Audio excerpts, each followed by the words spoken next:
File 6, Listening 1. Today we're talking about computer addiction.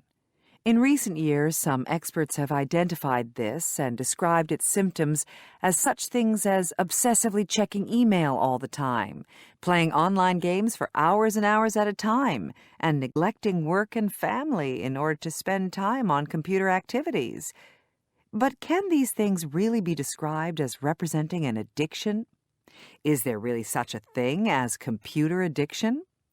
There's a great deal of controversy among experts on this issue, with some saying there's no such thing as computer addiction.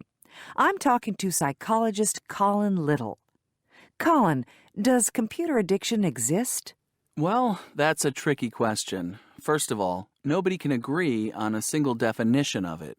For example, nobody is addicted to a computer as a physical object, and most addictions have a physical dimension.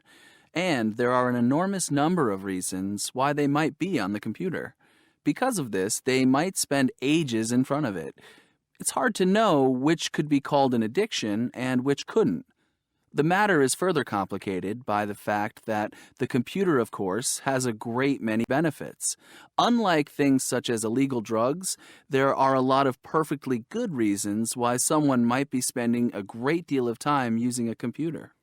But surely there must come a point when someone's computer use can genuinely be called an addiction. Well, there's no agreement on that.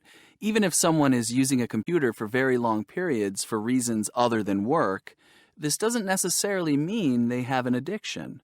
Lots of people do lots of things for extended periods of time because they enjoy them. If someone spends a lot of time doing their hobby, for example, would that be considered an addiction? I don't think it generally would be. What's the official position on this? Where do the experts' organizations stand on the issue?